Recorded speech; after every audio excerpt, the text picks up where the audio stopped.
What's up? It's George the Fragrance Apprentice, and at this time of year in England, we start to wonder, is the sun actually a real thing? Or was it just a myth from an ancient time? Because we can hardly remember ever seeing it. We start to wonder, is warm or hot weather even a scientific, physical possibility? Luckily, around about March or April time, the sun does start to come out and warm weather does start to come through, and I gotta just tell you, I'm sick of it. I'm sick of the rain, I'm sick of the cold, I'm over it. So I'm looking forward to the summer, and these are 5 fragrances that I cannot wait. As soon as it starts to get hot, I'm going to be wearing these. Now, these aren't your regular Fragrance Apprentice fragrances. There isn't any Millésime Impérial or Aqua Universalis Forte in here. No, these are 5 fragrances that I've not really been able to wear yet in the hot weather. They're fragrances that I either got very, very recently, or I just haven't been able to give them a proper wearing because I've been wearing my favourites. So there will be some relatively new fragrances in this list that I definitely think you should check out. Number 5, this fragrance. Whoa. Number 5, this fragrance. This fragrance. Absolutely. Have you ever smelt this? This is Perry Ellis 360. This is so damn good. This is a bit like, how do I describe this? It's very, very like Acqua di Gio by Giorgio Armani. In fact, it reminds me a little bit of Acqua di Gio Profumo, but with a lot of red, berry, cherry elements in it. It lasts such a long time. It is absolutely stunning. One of the most incredible fragrances, and one of the most, probably, I think it could be argued, maybe even potentially the single greatest budget summer fragrance of all time. It's kind of like a unicorn in that way. There's not a lot of fragrances that are budget or cheap fragrances that are actually very good, nor are they very long lasting, or their performance is usually very, very shabby. But this has got it all. I'm going to be raving about this fragrance for a long time. I've heard about this fragrance for a long time. I've known about it for a very, very long time, but only about 2 or 3 weeks ago did I, pull the trigger, as we say, and we bought it, and I am going to be wearing this so much. And one of the great things is that yes, I'm very into fragrance. I've got all niche fragrances, you know all about that, but there is a real special place in my heart for this fragrance just because of the incredible value that it has. If you're a beginner, if you're a noob, if you're somebody who's wanting to get into fragrance and you're looking to spring, you're looking to summer, and you're looking for something that you could just buy right now, and it's very, straightforward, it's very cheap, and it smells absolutely fantastic, and it's got great performance. This is one of the GOATs, as we say these days. It might even potentially be the greatest of all time when it comes to spring, summer budget fragrances. Do not sleep on this. Check it out. Number 4 is from the very unique house of Joya Unique and Sensual, and this is AMBRASER.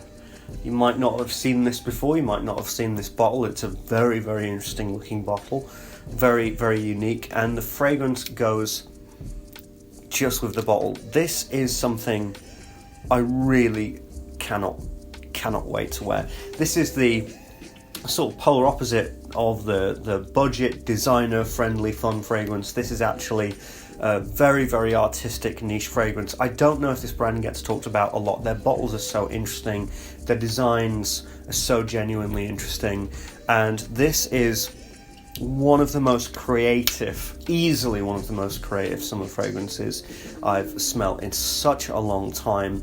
It's got this, it's almost a little bit bitter, and it has it's very, very strong, very, very strong smell, and I could imagine that this could be a little bit polarizing for some people. This has got that classic aquatic citrusy sea salt thing, and it does smell as though you're on the beach and there's a lot of sand. It really has actually got like this sandy beach tone to it in a very, very authentic way. But it also has dribs and drabs of citrus. It has a really nice, solid neroli note. It's something that's very wild, very creative, very artistic, but I also get like a little bit of this licorice in here as well. It gives it this sort of almost uneven bitterness to it, as I first described. A lot going on here, really a lot going on here, and I do feel, in fact I'm aware of the fact that this company really allows their perfumiers to go the distance and to basically take their fragrances wherever they want to. There's a lot of creative freedom with this company. I think that Jana from Tom Elise has spoken about them, but then again, she's the queen of niche. She knows pretty much everything there is to know about any niche perfume house. But this is something that I'm really going to be looking forward to wearing and covering very soon. Number 3 is from the house of Naughton and Wilson. It is Gravitas. I am actually going to be getting the full bottle of this. Look, I cannot even begin with this fragrance. Out of all of the, maybe I should be saying this, maybe I shouldn't be saying this, out of every single YouTube fragrance reviewer release so far, with maybe the exception of Peter's, but that's for different reasons, this is the fragrance that really sort of tugged on my heartstrings the most. When I smell this, I get a wave of genuine nostalgia for things that my dad used to wear, for older fragrances that I love, even some of which are in my collection. That it's a real sort of nostalgia bomb to me, and I, especially in the springtime, leading into the summer, I am really going to be wearing the absolute crap out of this, because I just really genuinely get it and appreciate it. And if you're a fan of those old-timey kind of citrusy Bois de Portugal fragrances, but even some things like Calvin Klein Obsession and that kind of stuff that has a little bit more wood and a little bit more impact, if you love those old-school fragrances but you want something that's modernised as well, then I'm always going to recommend Gravitas. It's something I'm really genuinely excited to test out and then give a full review of. It's it's just brilliant. Number 2 is from the house of Mont Blanc. This is Explorer. Now, you might be thinking, well, you have been wearing this, and I have been wearing this a lot, but I wore it a lot when I got it, which was September, October, November, and that's not really a clean summer run through. That's not starting from April and going all the way to August. So I didn't really ever feel as though I've got a full, proper summer wearing of this. I mean, I know what it smells like, I know what it is. And it doesn't take a genius to understand what this fragrance is supposed to be and where it's coming from and what its objectives are, and it hits all of those objectives with it being a more user-friendly, citrusy Aventus that's just not as brash and not as harsh as the actual thing. But I love this fragrance, and I'm just looking forward to giving it the full wearing in the summer, and I know that this is going to be topping the charts when it comes to compliment lists, because this is a real compliment getter. It's already established that even in the colder months. It just works. Sorry to say, some people might get pissed off about that, but it just works, and when it comes to compliments, it really does not fail, and it's got something about it that just hits all the notes in that area. And then finally, number 1, I've got to say that this is the one that I'm looking forward to the absolute most. Givenchy Gentleman Cologne. What a surprise. What an absolute surprise. Only got this very recently, about a month ago, but I tested it in store. I'm very aware that I'm late on this, by the way. Very aware that I'm late on this fragrance. But I just thought, wow, that's so good. So good. I love the combination between this very beautiful, very organic smelling citrus. It smells incredibly natural, especially on a Givenchy budget, no offense.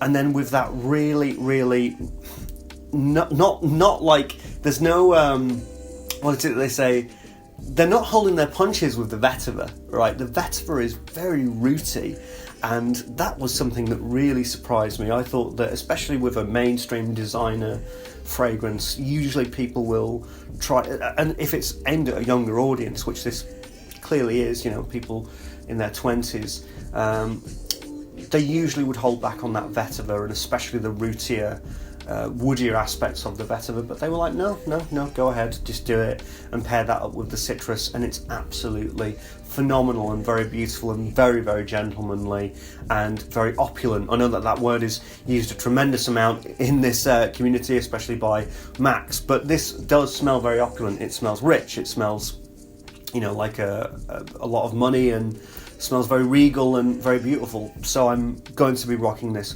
There are indeed longevity problems, I can tell just from the beginning, and that does make me very sad. But hopefully in the really high heat, it might come through a bit more, who knows. Anyway, those are my 5 fragrances I cannot wait to wear this summer 2020. What are yours? Please tell me in the comments below. Until tomorrow, I'm the Fragrance Apprentice. Thanks for watching. Like, subscribe, all that. I'm the Fragrance Apprentice. Cheers, I'm out.